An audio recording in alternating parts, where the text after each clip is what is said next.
Hello नमस्कार दोस्तों, स्वागत है आप सभी का टेड टॉक्स पे। मैं अपर्णा और हम लोग पढ़ रहे थे भारतीय संविधान की विशेषताएं। तो हम लोग जितना पढ़ चुके थे उससे आगे अब हम कंटिन्यू करेंगे। तो चलिए शुरू करते हैं आज की क्लास को। और देखिए, अगर आप लोग को ये पॉलिटी की क्लासेस अच्छी लग रही हो तो प्लीज जो है चैनल को सब्सक्राइब कर दीजिए, क्लासेस को, वीडियो को लाइक कर दीजिएगा, अपने दोस्तों में शेयर कर दीजिएगा, उनसे कहिएगा कि उनको भी अच्छा लगे तो चैनल सब्सक्राइब करें, वीडियो को लाइक करें और वो भी अपने दोस्तों में शेयर करें। तो चलिए शुरू करते हैं आज की क्लास को। भारतीय संविधान की अगली विशेषता जिसके बारे में हम लोग पढ़ने जा रहे हैं वो है कि जो हमारा संविधान है वो सबसे लंबा लिखित संविधान है। इसके बारे में पढ़ते हैं। तो देखिए, संविधान दो तरह से होते हैं। संविधान को दो वर्गों में विभाजित किया गया, एक लिखित संविधान और दूसरा अलिखित संविधान। समझ रहे हैं कि संविधान को दो भागों में बांटा गया है। एक लिखित मतलब लिखा हुआ, जैसे अमेरिका का संविधान है वो क्या है, लिखित संविधान है, और दूसरा क्या है, अलिखित संविधान, जो कि कहाँ का है, ब्रिटेन का। अब देखिए, जो अलिखित संविधान है वो किस तरह देश में चलता है, वो चलता है पुरानी कन्वेंशन या एक परिपाटी के अनुसार, कि लोगों के दिमाग में वो बातें हैं और उसी अनुसार चला आ रहा है। तो ऐसा संविधान कहाँ का है, अलिखित ब्रिटेन का है। लिखित संविधान कहाँ का है, अमेरिका का है। और हमारा संविधान भी क्या है, लिखित संविधान है। ठीक है, लेकिन आप एक बात ध्यान रखिए कि आखिर हमारा संविधान लिखित क्यों हुआ। तो देखिए, हमारे जो कॉन्स्टिट्यूशन मेकर थे वो जानते थे कि हमारी कंट्री क्या है, बहुत डाइवर्सिफाइड है। मतलब यहाँ पे अलग अलग जाति के लोग रहते हैं, बहुत सारे धर्म के लोग रहते हैं। इसके अलावा अमीर गरीब का बहुत अंतर है, आदिवासी हैं, पिछड़े हैं, दलित हैं। मतलब कंट्री हमारी क्या है, हमारा देश बहुत डाइवर्सिफाइड है। तो यहाँ अगर वो संविधान को लिखित नहीं बनाते, मतलब उसको लिखते नहीं और सोचते कि अरे बस पुरानी परिपाटी या समझा के ऐसे ही चलता जाएगा, अलिखित संविधान बनाते, तो लोग क्या करते, कानून का बहुत मिसयूज करते। क्योंकि यहाँ पे क्या है, बहुत विभिन्नता है, अलग अलग तरह के लोग हैं, विभिन्न धर्म जाति के हैं, अमीर गरीब में बहुत अंतर है। तुम्हारे कॉन्स्टिट्यूशन जो मेकर थे वो बुद्धिमान थे, तो उन्होंने संविधान कैसा लिखा, बहुत अच्छा लिखा, और उसको अलिखित नहीं किया बल्कि लिखित संविधान हमारे देश में बनाया, जैसे अमेरिका का संविधान है। अब देखिए, इसके अलावा हमारा संविधान लिखित तो है ही, लिखित तो है, लेकिन सबसे लंबा है। मतलब दुनिया में किसी भी देश का संविधान इतना लंबा नहीं जितना हमारे देश का संविधान है, सबसे लंबा लिखित संविधान है। अब ऐसा क्यों है, उसके भी कई सारे कारण हैं। देखिए, अमेरिका का भी लिखित है, लेकिन वहां क्या है, केंद्र और राज्य दोनों के लिए अलग अलग संविधान है, तो वो उतना लंबा नहीं है। लेकिन हमारे देश के संविधान में क्या है, पूरे देश के लिए एक ही कानून है। तो अगर कोई आपसे पूछे कि लिखित तो अमेरिका का भी संविधान है, वो इतना लंबा क्यों नहीं है, हमारे देश का क्यों संविधान इतना लंबा है, लिखित संविधान है, तो आप उसको कारण दीजिएगा कि देखिए, जो अमेरिका में है वहां पे संविधान लिखित है, लेकिन केंद्र और राज्य के लिए अलग अलग संविधान है, जबकि हमारे देश में पूरे देश के लिए एक ही संविधान है। पहली बात। दूसरी बात यह है कि संविधान को इस तरह बनाया गया, जैसे मैंने आपको बताया, कि जिससे सबके हित जो है बचाए जा सके, मतलब बेस्ट इंटरेस्ट में सबके लिए काम करें। फिर तीसरी चीज ये है कि जो हमारे भारतीय संविधान का एक बहुत बड़ा भाग है वो भारतीय शासन अधिनियम 1935 से लिया गया, जिसके बारे में मैंने आपको लास्ट क्लास में पढ़ाया था, बताया था मैंने आपको। जो 395 अनुच्छेद थे उसमें से लगभग 250 अनुच्छेद एकदम शब्दशः लिए गए हैं या थोड़े बहुत चेंजेस करके लिए गए हैं। तो तीसरा कारण हमारे संविधान का लंबा और लिखित होने का ये है कि वो 1935 का जो अधिनियम है उससे बनाया गया है, और वो बहुत लंबा था अपने आप में, तो इसीलिए इतना लंबा हो गया। और जो सबसे ज्यादा इंपॉर्टेंट चीज है वो ये है कि देखिए, हमारे संविधान में संवैधानिक मूल्यों की तो बात की गई है, लेकिन प्रशासनिक यानी जो एडमिनिस्ट्रेटिव चीजें हैं उसके बारे में भी लिखा गया है।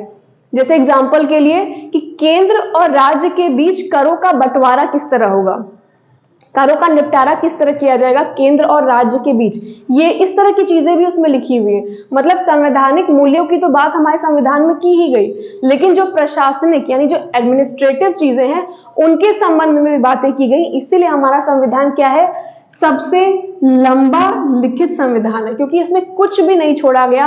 हर चीज को बहुत अच्छे से जो है, जो हमारे संविधान निर्माण करता थे उन्होंने सब कुछ बहुत अच्छे से मेंशन किया है कि कहीं कुछ छूट ना जाए, किसी तरह का मिसयूज लोग ना कर लें।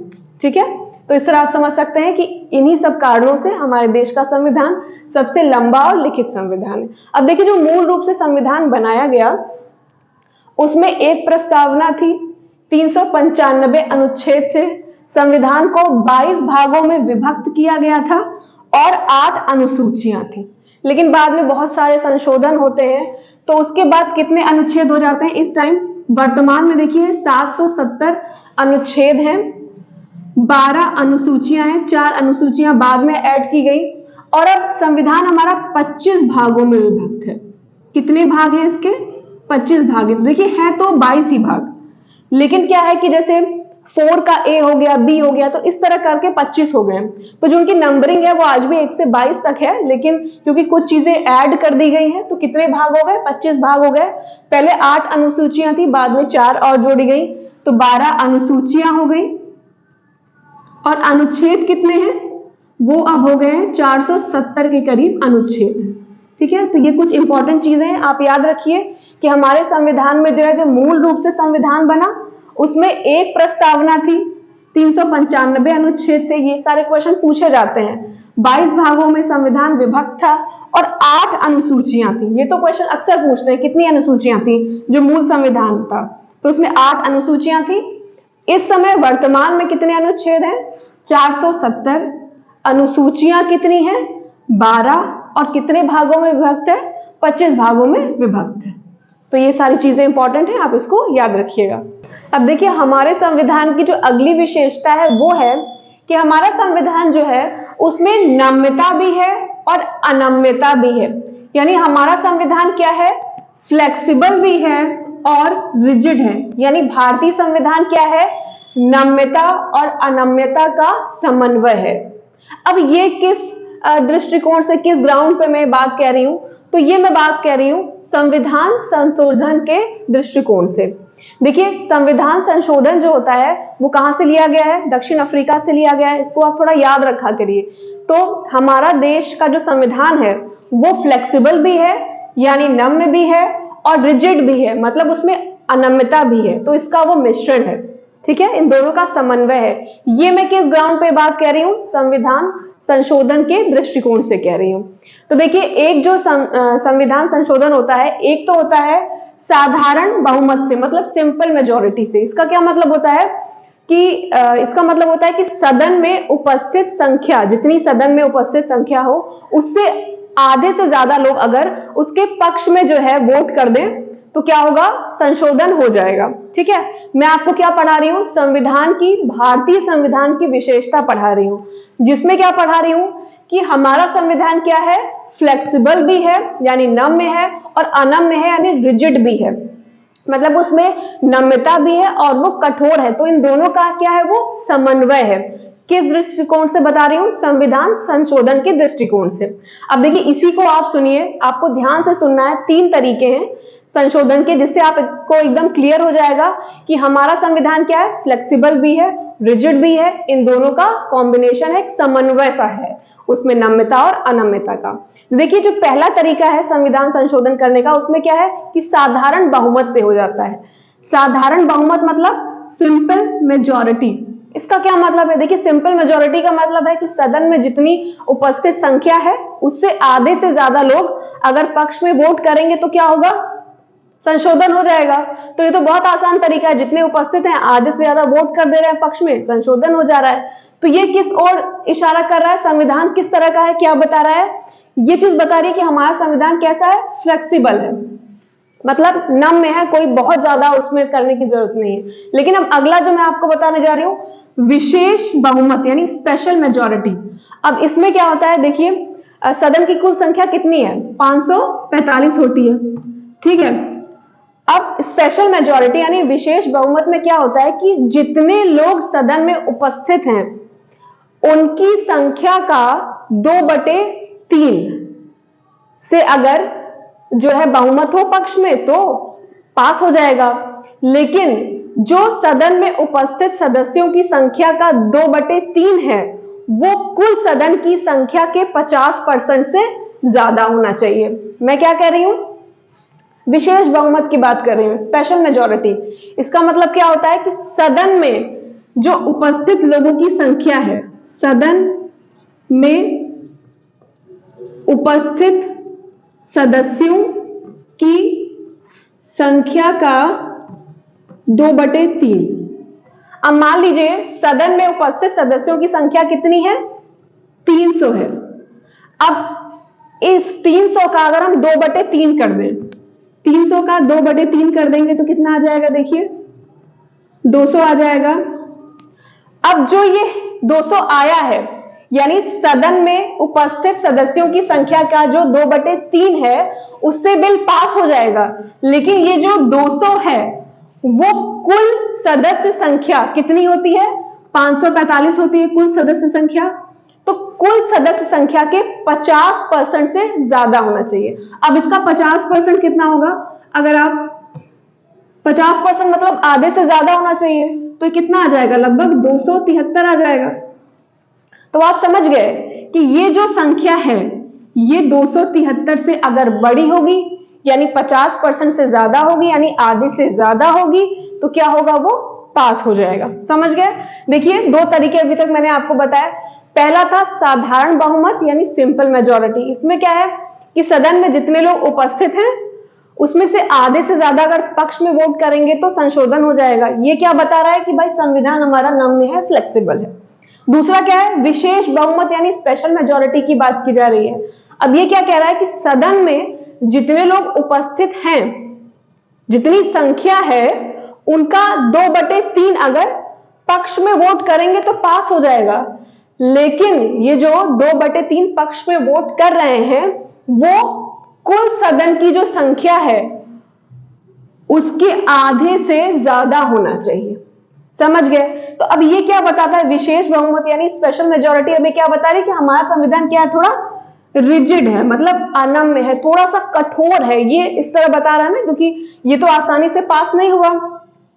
अब देखिए तीसरी चीज, तीसरी में क्या होता है कि स्पेशल मेजॉरिटी, ये तो होगा ही जो मैंने अभी आपको बताया। तीसरे में क्या है कि स्पेशल मेजॉरिटी तो होनी ही चाहिए, साथ ही प्लस क्या है? जो कुल राज्यों की संख्या है उससे उसके आधे से ज्यादा अगर राज्य अप्रूवल दे दे तो वो पास हो जाएगा। मैं क्या कह रही हूं तीसरे में कि स्पेशल मेजॉरिटी प्लस कुल राज्यों की संख्या के आधे से ज्यादा। अब आधे से ज्यादा का मतलब क्या होता है? कितने राज्य हैं हमारे देश में? 28 राज्य हैं। 28 राज्य हैं तो आधे से ज्यादा मतलब क्या है? आधा कितना होगा? 14 होंगे। यानी अब कब पास होगा? जब स्पेशल मेजॉरिटी मिल गई, उसके बाद कुछ ऐसे संशोधन होते हैं जिसके लिए क्या करना पड़ता है कि स्पेशल मेजॉरिटी के बाद अब वो सब राज्यों में भेजा जाएगा। ठीक, 28 राज्यों में भेजा जाएगा। अब अगर 14 से ज्यादा यानी 14 प्लस राज्यों का अप्रूवल मिल जाएगा तभी वो पास हो पाएगा। तो ये क्या दिखाता है कि हमारा संविधान क्या है? अनम्य है, रिजिड है। तो इस तरह से आप समझ सकते हैं कि भारतीय संविधान क्या है? नम्यता और अनम्यता दोनों का ही समन्वय है। आई होप आप लोग समझ गए होंगे। अगर थोड़ी सी मुश्किल आ रही हो तो फिर से थोड़ा सा एक बार और वीडियो देखिएगा, आपको पूरा क्लियर हो जाएगा। 3 तरीके मैंने बताए। पहला साधारण बहुमत, बहुत इजी है, सदन में जितने लोग उपस्थित हों। ध्यान से सुनिएगा फिर से एक बार कि 3 तरीके हैं जो बताते हैं कि जो हमारा संविधान है वो नम्यता और अनम्यता यानी फ्लेक्सिबल और रिजिड इन दोनों का समन्वय है। कैसे? पहला साधारण बहुमत यानी सिंपल मेजॉरिटी। अब इसमें क्या होता है कि सदन में जितने लोग उपस्थित हैं, उपस्थित संख्या की आधे से ज्यादा पक्ष में वोट कर दे, पास हो जाएगा। दूसरा क्या बताया मैंने? विशेष बहुमत यानी स्पेशल मेजॉरिटी। अब इसमें कह रहा है कि सदन में जितने लोग उपस्थित हैं, सदन में उपस्थित संख्या का 2/3 पक्ष में वोट करें तो पास हो जाएगा। लेकिन जो ये 2/3 है वो कुल सदन की जो संख्या है उसके आधे से ज्यादा होना चाहिए, यानी 50% से ज्यादा लोग पक्ष में वोट करेंगे तभी पास होगा। ये क्या दिखाता है कि संविधान भाई थोड़ा सा रिजिड है, थोड़ा सा कठोर है। अब तीसरी चीज है, इसमें क्या होता है कि कुछ संशोधन क्या होते हैं जिसमें स्पेशल मेजॉरिटी तो चाहिए, ये सेकंड चीज तो चाहिए, लेकिन प्लस ये मिलने के बाद क्या होगा कि सारे राज्यों में भेजा जाएगा। और जब हमारे देश में कितने राज्य हैं? 28 राज्य हैं। और जब आधे से ज्यादा राज्यों का अप्रूवल मिलेगा, यानी जब 14 प्लस स्टेट्स का अप्रूवल मिलेगा, तब वो पास हो पाएगा। तो ये क्या दिखाता है कि संविधान कैसा है, बहुत रिजिड है, अनम्य है। अब देखिए इसको याद करने का एक और तरीका, कौन सी चीज आपने अपने व्यवहारिक जीवन में देखी है जिसमें नम्यता भी हो अनम्यता भी हो? आप लोगों ने देखी होगी जो लोग अंधे होते हैं, जो लकड़ी लेके चलते हैं, जो डंडी लेके चलते हैं, स्टिक जो लेके चलते हैं, आप कभी ध्यान दीजिए वो स्टिक कैसी होती है कि वो अगर उसको वो मोड़ के रख लें तो क्या है, वो फ्लेक्सिबल होती है, और उसके बाद ऐसे सीधा कर देते हैं, लंबी हो जाती है, फिर उसको लेके चलते हैं।